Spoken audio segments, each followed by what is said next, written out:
আসসালামু আলাইকুম রহমতুল্লাহ। সুপ্রিয় মন্ডলী, কুরুল উসমান ভলিউম নাম্বার 183 দ্বিতীয় ট্রেলারটি রিলিজ হয়ে গেছে এবং যারা আশঙ্কায় ছিলেন যে এই সপ্তাহে কুরুল উসমান আসবে কিনা তাদের জন্য সুখবর, এই সপ্তাহে কুরুল উসমান আসতেছে সঠিক সময়ই। তো আমরা 183 দ্বিতীয় ট্রেলার অনুযায়ী কি কি হতে যাচ্ছে 183 নম্বর ভলিউমে সেটাই আজকের ভিডিওতে বিস্তারিত আলোচনা করব।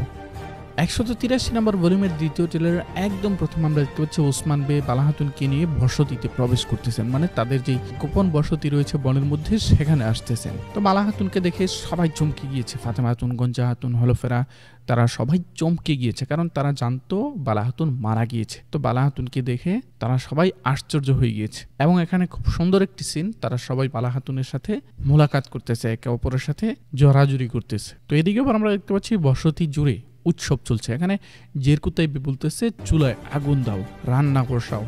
কারণ কি? কারণ 11 মাসের সুলতান এসেছে। মানে 11 মাসের সুলতান বলতে এখানে রমজান মাসকে বোঝানো হয়েছে, অর্থাৎ রিয়েল লাইফের মতো কুরুল উসমানেও কিন্তু রমজান মাস এসেছে। বিষয়টা কিন্তু সত্যি চমৎকার। এটা কুরুল উসমানের একটা গুণ, যখন যে অবস্থা তখন সেই অবস্থাগুলো সিরিজেও তুলে ধরা হয়। বিশেষ করে এর আগে আমরা প্রত্যেকবারই দেখেছি রমজান মাস আসলে কুরুল উসমানও রমজান আসে, প্রত্যেকটা সিজনেই দেখে এসেছি। সেই সাথে বেশ কয়েকবার আমরা লক্ষ্য করেছি ইসরায়েল ফিলিস্তিন যুদ্ধকে ইঙ্গিত করে স্ক্রিপ্ট লেখা হয়েছে কুরুল উসমানে, যেখানে কিনা ইঙ্গিত দিয়ে বোঝানো হয়েছে ইসরায়েলিরা হচ্ছে জালিম। এটা কুরুল উসমানের একটা খুব ভালো দিক যে তারা সমসাময়িক বিষয়গুলো সিরিজের মধ্যেও তুলে আনে। তো এখানে আমরা দেখতে পাচ্ছি ওসমান বে বলতেছে রোজা শুধু না খেয়ে থাকতে শেখায় না, বরং ক্ষুধার্তদের কষ্টও উপলব্ধি করতে শেখায়। অর্থাৎ আগামী 183 নম্বর ভলিউমে বসতিতে ওসমান বে বালাহাতুনকে নিয়ে আসার পর সবাই যখন একসাথে বসে সাহারি করবে তখন ওসমান বে এই বক্তব্য দিবে। আবারও কিন্তু বসতির সকল সদস্যরা একসাথে হচ্ছেন অনেকদিন পর, যদিও এটা বসতি না, তবুও কিন্তু বসতির বাহিরে হলেও সবাই একসাথে হচ্ছেন আগামী 183 নম্বর ভলিউমে। এদিকে দর্শক আমরা দেখতে পাচ্ছি সোফিয়া দাঁড়িয়ে রয়েছে এবং বালাহাতুন দৌড়ে আসছেন। এখানে বালাহাতুন এবং গঞ্জা হাতুন তারা ছদ্মবেশে রয়েছে। আমরা 183 প্রথম ট্রেলারে দেখেছিলাম গঞ্জা হাতুন, হলফেরা, বালাহাতুন, আলাউদ্দিন বে তারা কিন্তু ছদ্মবেশে কোথাও গিয়েছিলেন। এর মানে হচ্ছে ছদ্মবেশে আকিসারে যাওয়ার পর আকিসার থেকে হয়তোবা বালাহাতুনদেরকে তাড়া করবে সোফিয়া, আর তাড়া করতে করতে যখন বনে আসবে তখন সোফিয়াকে ঘিরে ধরবে বালাহাতুনরা। এবং এখানে দেখতে পাচ্ছি সোফিয়াকে কিন্তু শেষ পর্যন্ত আটকও করে ফেলেছেন বালাহাতুন। এবং এখানে বলতেছে বলো আমার মেয়ে কোথায়। এই যে বালাহাতুনের এই কথা, এর দ্বারা বোঝা যায় 182 যেখানে শেষ হয়েছিল, অর্থাৎ হালিমাকে আটকে রাখার মুহূর্তে, সেখান থেকে হালিমাকে না দেখিয়েই হয়তো সোফিয়া পালিয়ে যাবে। দেখা যাবে যে বাইজেন্টাইনরা ওসমানদের সাথে ফাইট করতেছে আর সোফিয়া হালিমাকে নিয়ে পিছু হটবে।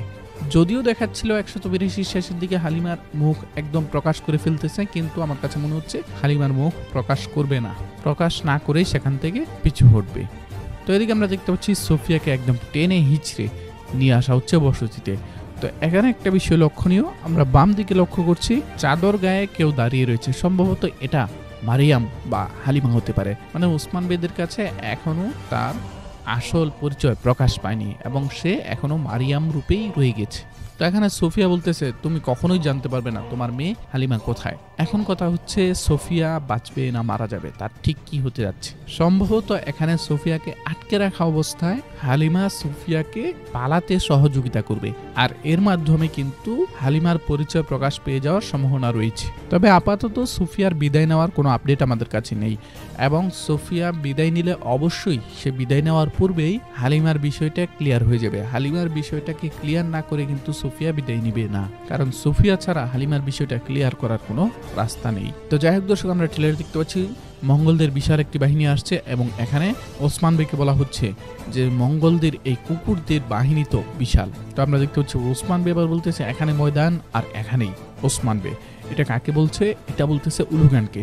তো এখানে একটা বিষয় লক্ষণীয়, ওসমান বের পিছনে বেশ কয়েকজন কাই সৈন্য রয়েছে যারা কিনা মঙ্গলদের ছদ্মবেশে রয়েছে। এরা সম্ভবত মঙ্গলদের ছদ্মবেশে মঙ্গলদের ভিতরে থেকে ছিল, আর মঙ্গলদের ভিতরে থেকেই কিন্তু মঙ্গলদেরকে হয়তো ফাঁদে ফেলেছে। ওসমান ভাই এখানে অসাধারণ একটি কথা বলছেন, তোমরা অনেক সংখ্যায় অনেক, কিন্তু আমরা তুর্কি, এটা তুমি ভুলে যেও না। তো এখানে মঙ্গলদেরকে বিভিন্নভাবে ফাঁদে ফেলানো হবে, ছোট ছোট বাহিনী করে ছোট ছোট আক্রমণ করে মঙ্গলদেরকে ফাঁদে ফেলানো হবে। তো ওসমান ভাই এখানে একদম আওয়ামী লীগ মার্কা একটি বক্তব্য দিয়েছেন।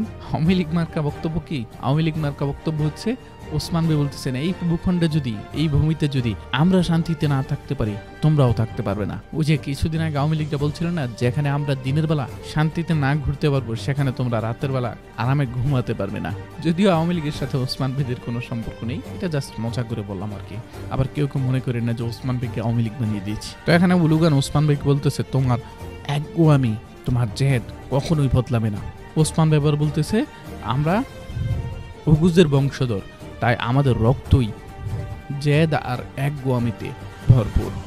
তো এখন আমরা দেখতে পাচ্ছি উলুগান একে একে ওরহান বে, কানিউমাস, সামিল আলপ এবং বোরান বে তাদের প্রত্যেককে কিন্তু তীরবিদ্ধ করেছে। তবে এখন পর্যন্ত কারোরই বিদায় নেওয়ার কোনো আপডেট আমাদের হাতে নেই। যদিও কানিউমাস চরিত্রটা আমার কাছে একটা লস প্রজেক্ট মনে হচ্ছে, এটাকে অনেক জায়গায় অনেকভাবে সেট করার চেষ্টা করেছি, কিন্তু কোথাও কিন্তু তাকে সফলভাবে সেট করা সম্ভব হয়নি।